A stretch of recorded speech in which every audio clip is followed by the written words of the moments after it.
It's Thursday, October 18th, and I'm your host, Paula Hersey. On today's show, we look at building maintenance in the Barnstable Public School District, fly into the airport for an update, and put on our listening ears for a special story time in Marston's Mills. Let's start with some news you can use. Tonight's Town Council meeting agenda has an update from Town Manager Mark Ells to the Comprehensive Water Management Plan. Hyannis Main Street Business Improvement District and Bay Bridge Club will have a presentation on the Bay Bridge Clean Team. Under old business, the Town Council will take up several items relating to the Vineyard Wind Project, and new business includes accepting some law enforcement grants and committee appointments. The meeting starts at 7 p.m. at Town Hall, 367 Main Street, Hyannis, second floor hearing room. After a busy September at Barnstable Municipal Airport, Manager Katie Service soars into October. We have an update on all that is happening this month at the airport. We have a lot going on. I mean, we've just finished our huge season. Our summer season is always busy here at the airport. We were very successful again with JetBlue. Events that we've held in the airport terminal, such as the Cape Cod Young Professionals Back to Business Bash. They've already scheduled their 2019 bash here at the airport. So we're moving and shaking. We're doing a lot of different things at the airport. We have an evaluation committee that has been formed.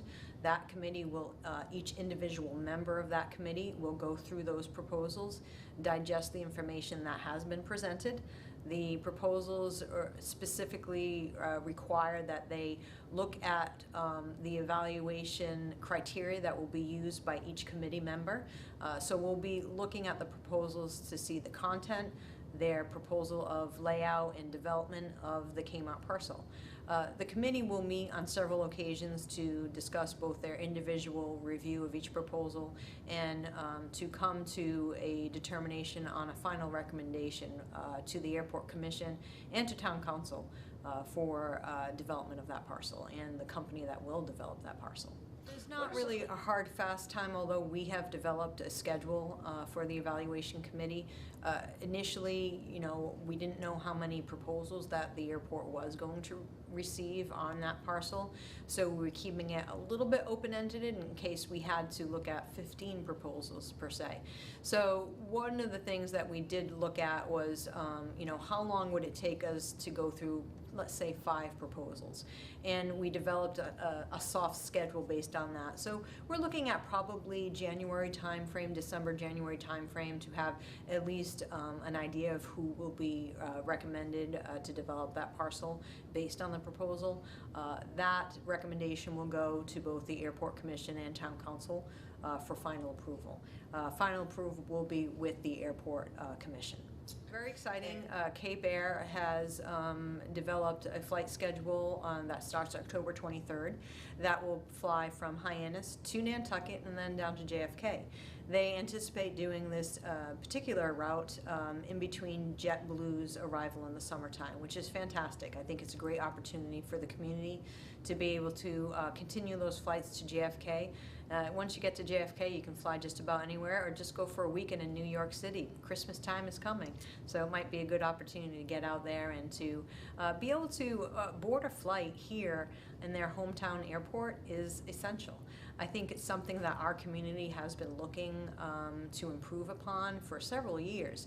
And I think that, Cape Air offering those flights, it's a gap that they're providing that gap of service that our community desperately needs. So bravo to them for starting that opportunity here at Hyannis Airport. The Retrix shuttle, not only do they fly to and from Hyannis to Nantucket, but they also have LaGuardia flights on the weekends, and they're continuing to service LaGuardia. It has appeared to have been successful for them, so little by little the community is going to have more and more opportunity. Allies Aviation is another company that provides charter service out of Hyannis. They typically are going to Nantucket, but you can contact them for other types of charter flights to different destinations. So we're growing. The airport is slowly making a turnaround. There is is a significant pilot shortage across the nation, not just here in Hyannis. It's a significant pilot shortage as well as a significant shortage in aircraft mechanics, power plant airframe mechanics. And so for the past several years, the aviation industry has been looking at ways to incorporate aviation education, more importantly in secondary schools, to provide more of attention to aviation programs, to get children involved in aviation and different types of parts of the aviation industry, and to just get a sense of what does aviation mean? What are the jobs that you can potentially do in the aviation industry? And so it's something that we really need to move forward. Workforce development is very special to this airport. We have the headquarters for KPA right here at this airport. Retrix Shuttle is here with their new flights. They're seeing the effects of the pilot shortage. We have Heritage Turbines, that is an operator right next to the airport. They're not physically on the airport. Atlantic Aero Support, Griffin Avionics, who's on the airfield. These are all companies that are being affected by the lack of students that are coming through aviation programs and providing jobs for those students in the aviation industry. So it's been very difficult for these companies to continue on and to have a good support system by educators that will allow these students to learn about what their opportunities are in the aviation industry. So one of the things that both Matt Ilya, the assistant airport manager, and myself embarked upon was looking at our school system within the town of Barnstable, for instance, and identifying where we could potentially elaborate or add to the curriculum that would include aviation education. We just recently spoke to the superintendent of schools. They seem to be on board with that approach, and really we're at its infancy, but it's something that is near and dear to us. We have to start somewhere. We're going to start in the schools, and then, to be honest with you, the airport itself needs to have programs in place here, in whether they're internships or businesses on the airfield, that will allow those students to continue their education. Those need to be in place as well. Women in Aviation is an international organization that I have been a member of for quite some time. We do not have a chapter in this location. The chapter that I belong to was in New Bedford. That are not as active as they used to be in the past. And so several tenants on the airfield came to talk to me about starting a chapter here in Hyannis. So we're going to do that. We have an introductory meeting on the 17th of October, but we will have future meetings, and we will place those meetings on our website so that anybody can attend, anyone who has interest. It's not just for women. Men are also can be members of Women in Aviation. And it's really our chance, again, to educate our women that there are alternatives, there are different industries that you can get into, and yes, aviation is one of them. Maintaining aging infrastructure is a challenge that David Konyak, Director of Facilities for Barnstable Public School System, is aptly suited for. His easy demeanor and can-do attitude is a great asset to the public school district. Channel 18 caught up with him at one of the completed projects, a new school facade at the Barnstable Community Horace Mann Charter Public School, or for you old schoolers, High East. An old school with a new look. I'm here with Dave Konyak, Facilities Director for the Barnstable School System. Dave, it looks beautiful. How about it? Doesn't it turn out nice? The school looks really great. We're very pleased with the result. Fantastic. So tell us a little bit. This school's old. This school was built in 1950, so it's old. Right. It was in need of a restoration, particularly on the exterior. All of the trim needed to be replaced. It was rotted beyond repair. The roof was the second shingled roof that was replaced. The shingles were already almost 30 years old on the second set. So new roof, new flat roof. We rebuilt the cupola entirely, new front entrance. Everything is engineered material, AZAC. And we'll be good to go for another 40 or 50 years with the exterior. So tell me the challenges of being a facilities director for some of these old buildings. It's a challenge, and sometimes you don't know where to start, how to prioritize the work. Fortunately, there had been some work done on this building 6 years ago. The heating system's been upgraded. So that's in good shape, and you know, the interior of the building, all in all, is in decent shape. We plan to move ahead and do work there in the future, but there'll be smaller projects, painting, flooring, what have you, and you know, and get the interior cleaned up a little bit as well. But right now, we're very happy. The building's dry, it's weatherproof. You know, there are no hazardous materials anywhere in the building to speak of. So, you know, I think we've made a lot of progress with this project. Right. And tell us a little bit about the cupola. You had some furry feathered friends living there, I understand. We did. We had some pigeons in there, and they had taken up residence in there. They've been there for quite a while, so they felt they had squatter rights. It took a little bit to get them out and clean it up, but we've remedied that. We've got screening in there now. They're not able to gain access, and they will stay out of the space now. So they need to go find somewhere else to take up residence. Right. So this whole project took a little over the year. What was the impact on the school during that? It was difficult at times for the schools. There were some issues with noise. We had some dust issues, and you know, and like any construction project, especially when you've got, you know, areas of the roof open up, and we had some water leaks during storms, just unanticipated storms, and as hard as you try to seal things up, sometimes you get, you know, the occasional leak. So the staff was very, very good. They were, you know, they worked with us. We tried to keep everybody up to speed with what was going on and in the loop, so that they knew what was going on daily. And you know, all in all, I think it was a successful project, and I think, again, the end result shows that. Right. And you didn't have to close the school at all. No, we managed to have school through the entire process. So it was you know, took a little bit of management. A little bit of management. Well, a great job. It looks fantastic. So we're going to walk through a little bit of what you've done and some of the projects here. But specifically to me, when you reappoint brick, what does that mean? When you repoint brick, is you take out the mortar joints and put in new mortar, clean them up. If there's a cracked piece of masonry or cracked brick, replace it. We did that around the backside. We had some brick that needed to be replaced, so fortunately we were able to match it. Okay. We got an exact match with the materials and with the mortar, and it looks good. It looks good. So we were able to remedy all that. Fortunately, we didn't have any structural issues. It was all just really you know, aesthetic and facial stuff. So we were lucky there.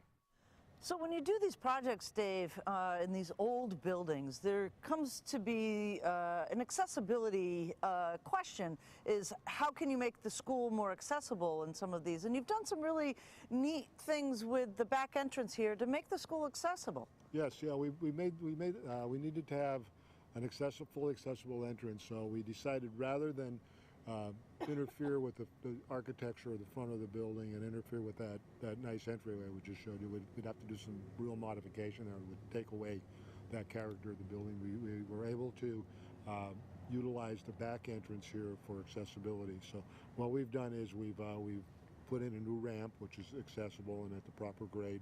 We're also put in a accessible entrance here with a push button with a latch, which can be seen at the front desk.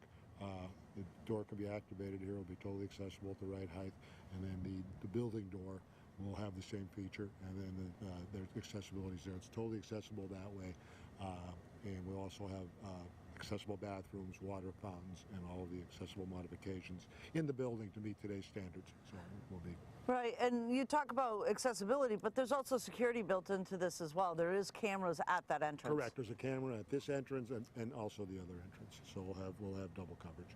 Excellent. Great job, Dave. Thanks. Books, snacks, and smiles. Marston's Mills Library Story Hour had it all last week at the community garden, and pumpkins for everyone.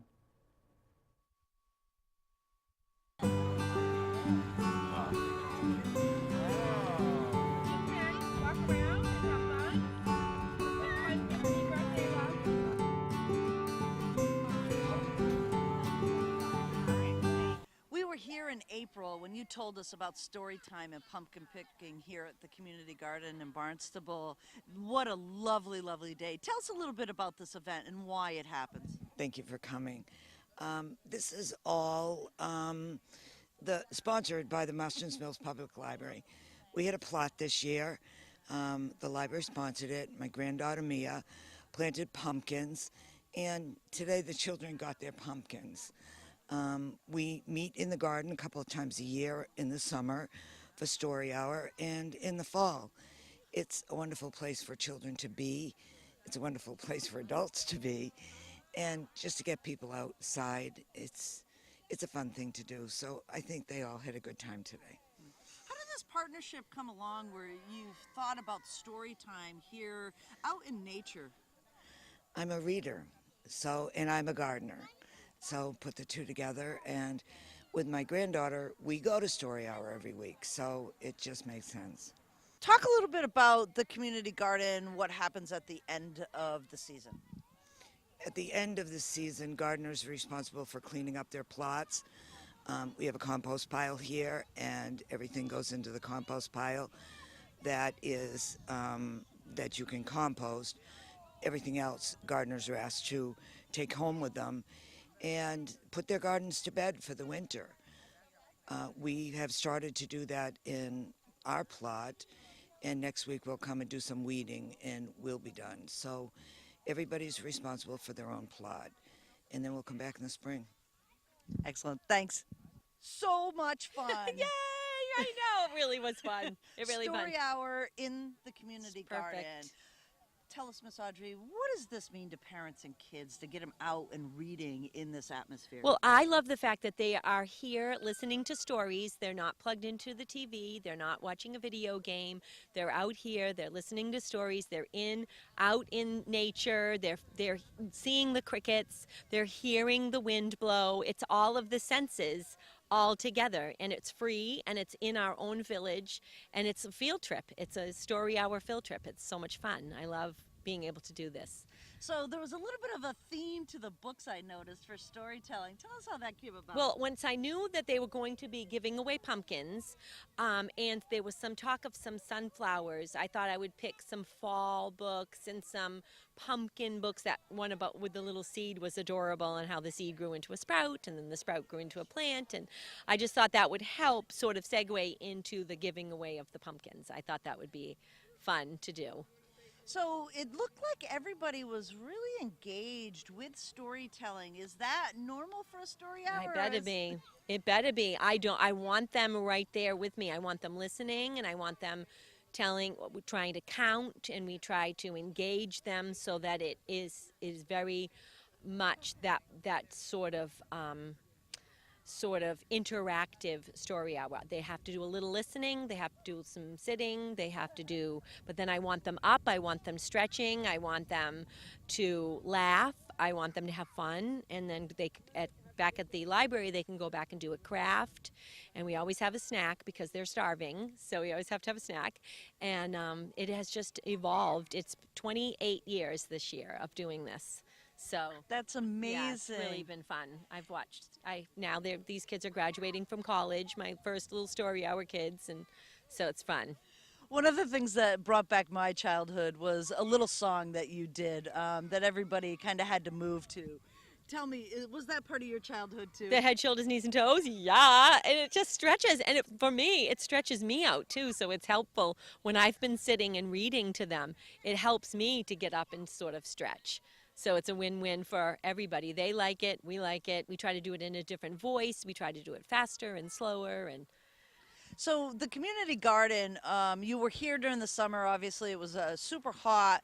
What's the significance of doing something once or twice somewhere else for story hour? Not just the garden. Are you doing other places? Yes, we actually did the Mills River Farm one time, and that was lovely too. They got to go and see the different rescue animals that Patty has there, and I think it's just fun to be in our village. It's not like we're taking them out of the village. They're staying in the village. They're doing something that the parents are always excited to come and see. A lot of moms and dads had never seen the community gardens. They didn't know the Mills River Farm was right at the end of our streets. So it seems so nice to be able to get them out and do something different. They look like they had a wonderful time. They're still running for pumpkins. Thanks so much. I'm so glad you were here. I'm so glad you got to be here with us. Thank you.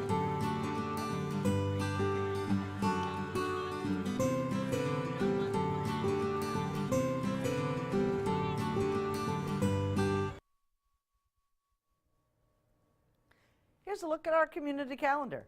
The Barnstable Youth Commission and the Barnstable Police Community Impact Unit are hosting a community substance abuse forum to provide information on youth substance abuse. The forum will include a PowerPoint presentation, panel presentations, panel and audience discussion, and resource tables for parents and families to get information. Everyone is invited to attend. Please refer friends with teenage children to this event. If you encounter families struggling with youth substance abuse, please refer them to this event. Multiple agencies from various disciplines will be presented to offer support and services. Comments, suggestions, accolades? Connect with us on Facebook and Instagram, email us, or send us an old-fashioned note by carrier pigeon. Channel 18 works for you. I'm Paula Hersey, and thank you for watching Barnstable Today.